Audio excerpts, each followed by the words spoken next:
Assalamualaikum warahmatullahi wabarakatuh. Kembali lagi di channel Cikita Bella. Nah, pada video kali ini kita akan melanjutkan pembahasan soal mengenai persiapan UTBK tahun 2022. Nah, soal-soal yang akan kita bahas yaitu mengenai TKA Saintek khususnya untuk mata pelajaran fisika. Video kali ini adalah video part 4-nya. Untuk part 1 sampai part 3-nya, teman-teman bisa klik link yang ada di deskripsi. Sebelum kita simak soal-soalnya, jangan lupa teman-teman untuk klik tombol subscribe, tekan tombol loncengnya. Jangan lupa juga like, komen, dan share sebanyak-banyaknya ya. Oke, langsung saja kita mulai soal yang pertama. Di sini disediakan beberapa pernyataan. Dari pernyataan-pernyataan di atas, manakah pernyataan yang benar? Pernyataan yang pertama, seorang anak yang berlari di tempat melakukan usaha yang nilainya 0. Nah, untuk yang pernyataan pertama, ini jawabannya benar ya teman-teman. Ketika seorang anak berlari di tempat, itu artinya anak itu tidak melakukan perpindahan. Sedangkan kalau teman-teman ingat, persamaan usaha W itu sama dengan F dikali S. F itu adalah gaya, S adalah perpindahan. Nah, ketika anak itu tidak mengalami perpindahan, berarti usaha yang dialaminya yaitu 0. Pernyataan yang kedua, seorang yang berenang dari satu sisi kolam ke sisi kolam yang lain melakukan usaha yang nilainya positif. Nah, karena dia berpindah dari satu sisi ke sisi yang lain, itu artinya dia mengalami perpindahan. Karena dia mengalami perpindahan, berarti dia mengalami atau melakukan usaha yang nilainya positif. Jadi yang pernyataan kedua ini juga benar. Pernyataan yang ketiga, seorang anak yang berlari mengelilingi lapangan sebanyak 5 kali melakukan usaha yang nilainya 0 karena posisi awal dan posisi akhirnya sama. Benar ya teman-teman, ini pernyataan yang ketiga, karena ketika dia berlari dari posisi awal terus kembali ke posisi akhir, itu artinya dia tidak mengalami perpindahan, yang artinya usaha yang dia lakukan adalah 0. Pernyataan keempat, seorang yang sedang berjalan dari kelas menuju ke taman melakukan usaha yang nilainya positif. Pernyataan keempat ini benar ya teman-teman, karena dia melakukan perpindahan yaitu berjalan dari kelas menuju ke taman. Nah, jadi pernyataan yang benar yaitu pernyataan 1, 2, 3, dan 4 atau semua pernyataan itu adalah benar. Kita lanjut soal nomor 2. Termometer X menunjukkan angka minus 20 derajat pada titik beku air dan 130 derajat pada titik didih air. Suhu X dan Celcius akan menunjukkan angka yang sama pada Oke, kita misalkan dulu ini ada termometer X gitu ya. Termometer X dan juga termometer Celcius. Ini yang termometer X, ini termometer Celcius. Di mana kedua termometer ini memiliki titik bawah atau kita sebutnya aja TB gitu ya. Atau titik beku air. Di mana untuk termometer X itu titik bekunya minus 20 derajat. Sedangkan untuk yang Celcius itu kan 0 derajat. Nah, selain itu, termometer ini juga memiliki titik atas, ini yang atas ya, atau titik didih airnya, di mana untuk yang termometer X itu memiliki titik didih 130 derajat, kalau yang Celcius itu 100 derajat Celcius gitu ya. Nah, selanjutnya, suhu X dan suhu Celcius akan menunjukkan angka yang sama, berapakah angkanya gitu ya. Kita misalkan dia ada di sini. Nah, berapakah di sini angkanya gitu ya. Kita bisa menggunakan persamaan X min XB per XA min XB sama dengan C min CB per CA min CB. Di mana X ini adalah suhu yang diukur oleh termometer X, berarti yang ini tadi ya, berapakah suhunya gitu. XB itu adalah titik bawahnya, berarti yang di sini ini adalah XB-nya, XA itu adalah titik atasnya, C itu adalah suhu yang diukur pada termometer Celcius, berarti ini C, CB berarti yang bawah sini, CB, CA berarti adalah titik atasnya atau titik didihnya. Nah, sekarang kita masukkan nilainya, di mana X tadi kan belum diketahui, X dikurangi XB, XB-nya yaitu minus 20 derajat per XA-nya 130 derajat dikurangi minus 20 sama dengan C-nya juga belum diketahui, dikurangi CB-nya yaitu 0 per CA-nya 100 dikurangi 0. Nah, pada soal di mana suhu X dan Celcius akan menunjukkan angka yang sama, berarti di sini nilai X itu akan sama dengan nilainya C, gitu ya.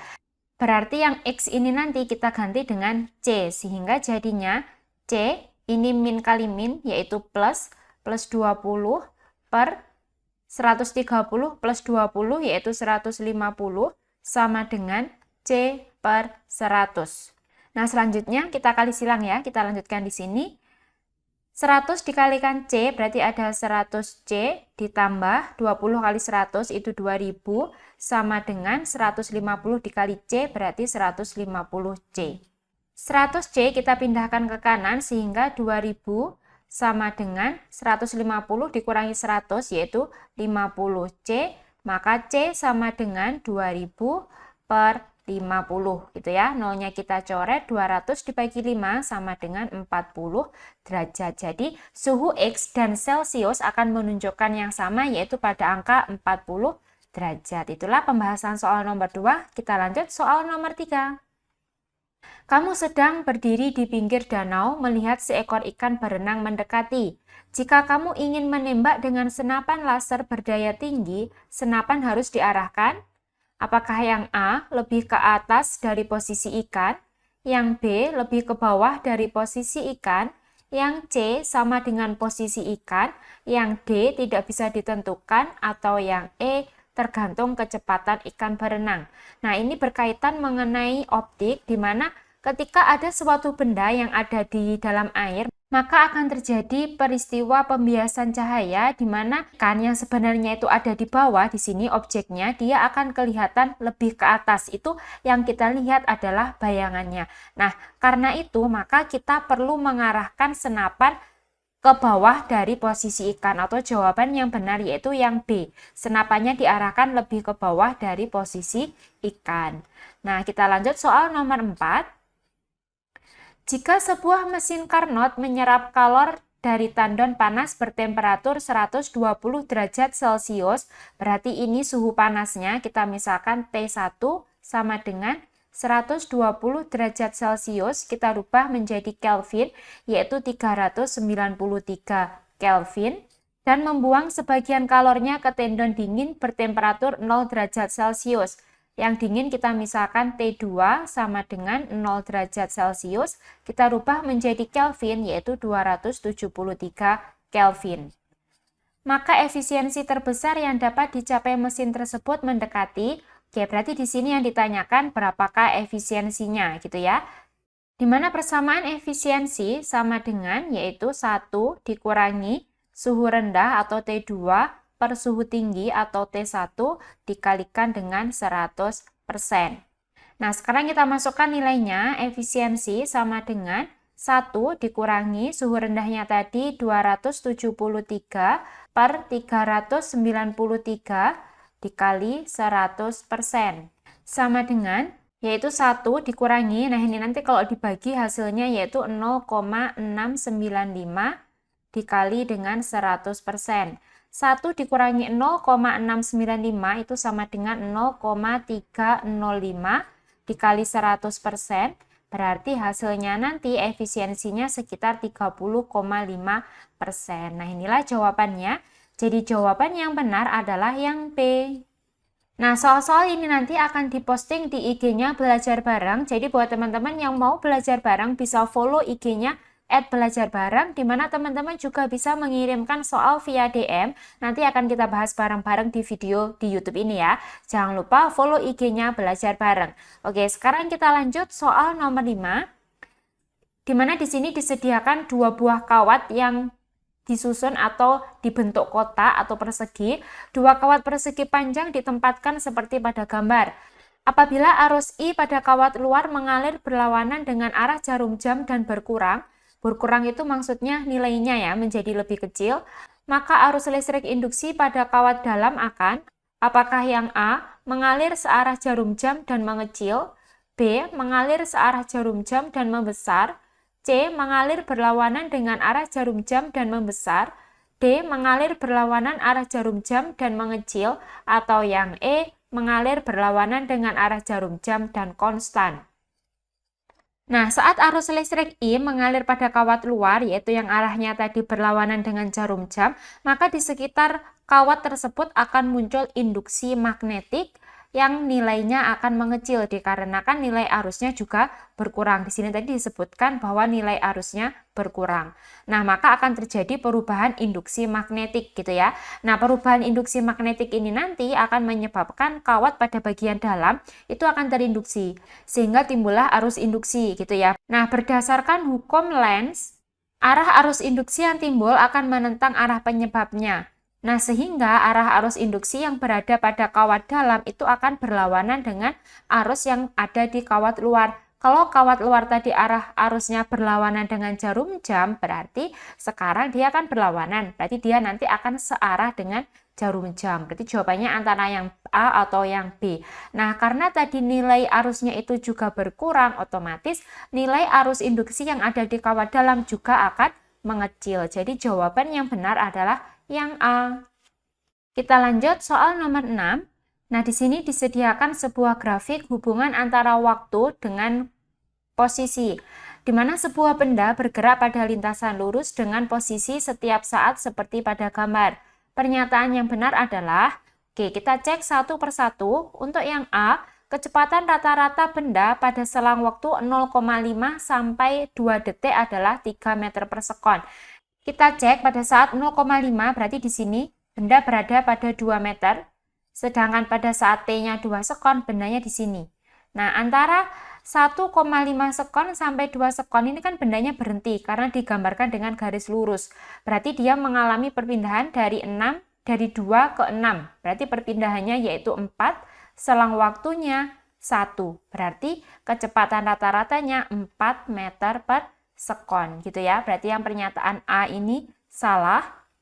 Untuk pernyataan yang B, kecepatan rata-rata benda pada selang waktu 1 sampai 3,5 detik adalah 0 meter per sekon. Nah, kecepatan 0 meter per sekon ini artinya bendanya diam, posisinya tidak berubah. Padahal tadi bendanya mengalami keadaan diam atau posisinya tidak berubah itu mulai dari 1,5 detik ini ya, 1,5 sampai 3,5. Berarti yang B ini juga salah karena di sini dituliskan 1 gitu ya. Untuk yang C, kecepatan rata-rata benda pada selang waktu 3,5 sampai 5 detik adalah 10 meter per sekon. Oke, pada saat dia di titik 3,5, berarti di sini jaraknya yaitu 6 atau posisinya 6 meter.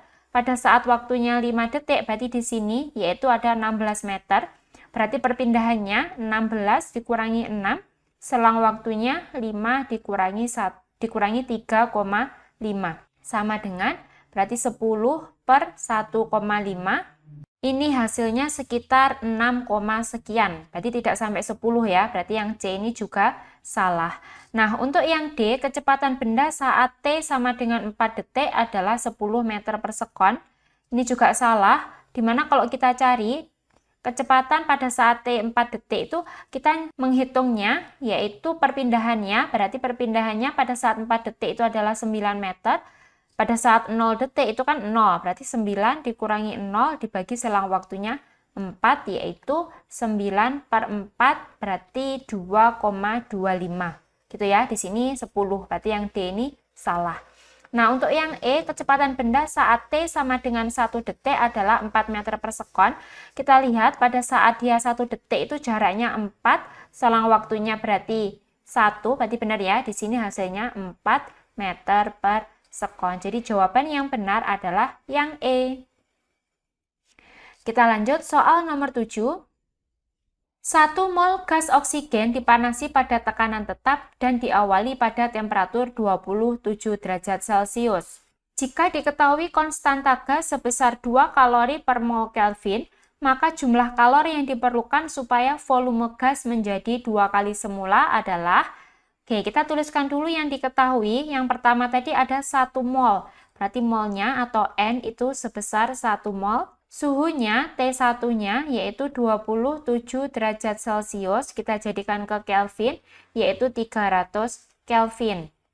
Jika diketahui konstanta gas, di mana konstanta gas itu sama dengan R, nilainya 2 kalori per mol Kelvin, dan volume keduanya sama dengan 2 kali volume pertama. Nah, yang ditanyakan berapakah jumlah kalor, berarti Q-nya sama dengan berapa gitu ya. Nah, berarti di sini kita perlu mengetahui suhu pada posisi kedua atau suhu pada keadaan kedua berapakah suhunya gitu ya ketika volumenya menjadi 2 kali semula. Kita bisa menggunakan persamaan V1 per T1 sama dengan V2 per T2. Sekarang kita masukkan nilainya. V1-nya kita misalkan tetap V1, T1-nya tadi adalah 300 Kelvin, sama dengan V2-nya tadi yaitu 2 kalinya V1 per T2-nya yang akan kita cari. Berarti T2 sama dengan 300 dikali 2 V1 per V1. V1-nya bisa kita coret, berarti T2-nya, suhu keduanya yaitu 600 Kelvin. Nah, selanjutnya kita mencari berapakah kalornya. Kita bisa menggunakan persamaan Q itu sama dengan delta U plus W, atau perubahan energi dalam ditambah dengan usahanya. Kalau kita jabarkan, Q sama dengan delta U itu 3 per 2 NR dikali delta T, ditambah usaha itu sama dengan NR dikali delta T, gitu ya. Nah, ini kan bisa kita jumlahkan, 3 per 2 ditambah 1 itu hasilnya yaitu 5 per 2 NR dikali delta T. Nah, sekarang kita masukkan nilai-nilainya sama dengan 5 per 2, N-nya tadi 1, R-nya 2, delta T-nya berarti 600 dikurangi 300 ya. 600 dikurangi 300 sama dengan, ini 2-nya bisa kita coret, berarti 5 dikali 600 dikurangi 300, yaitu 300 sama dengan 1.500 kalori. Inilah kalori yang dibutuhkan untuk volumenya berubah menjadi 2 kali semula. Nah, di jawaban itu pakai kilokalori, berarti ini kita rubah menjadi kilokalori sama dengan, berarti dibagi 1000 ya, yaitu 1,5 kilokalori. Nah, inilah jawabannya, berarti jawaban yang benar adalah yang C. Oke, kita lanjut soal nomor 8, soal yang terakhir ya ini. Suatu alat musik dibuat dengan memanfaatkan dawai yang terbuat dari kayu rami yang ditegangkan dengan mengikat tali rami tersebut pada kedua ujungnya. Ketika dawai dipetik, terjadi beberapa kali resonansi. Dalam pengamatan, tercatat bahwa terjadi resonansi yang berurutan pada frekuensi 375 Hz dan frekuensi 450 Hz. Resonansi pada frekuensi 375 Hz adalah frekuensi yang keberapa gitu ya. Kita misalkan saja, ini kan saling berurutan. Nah, sekarang kita misalkan, karena tadi frekuensinya itu berurutan, berarti kan yang awal itu lebih dulu. Misalkan yang 375 Hz itu adalah frekuensi ke N. Kita belum tahu N-nya itu berapa, berarti kita misalkan aja F ke N-nya itu adalah 375 Hz, gitu ya. Berarti frekuensi selanjutnya itu artinya frekuensi ke N plus 1, gitu ya. Berarti ini bisa kita tuliskan F N plus 1 sama dengan 450 Hz. Nah, dari persamaan ini, nah kalau teman-teman ingat frekuensi pada dawai F ke N itu sama dengan N plus 1 per 2L dikalikan V, gitu ya. N itu adalah frekuensi keberapa, kesekian gitu. L itu adalah panjang dawainya. Dan V itu adalah kecepatan bunyi di udara. Nah, dari persamaan ini tadi bisa kita tuliskan misalkan F ke N plus 1 dikurangi F ke N itu sama dengan, kita masukkan ke persamaannya, berarti di sini ada N plus 1 gitu ya, per 2L dikalikan V. N plus 1-nya itu dari sini tadi, ini N plus 1. Plus 1 ini berasal dari rumusnya tadi, yaitu N plus 1 gitu kan ya.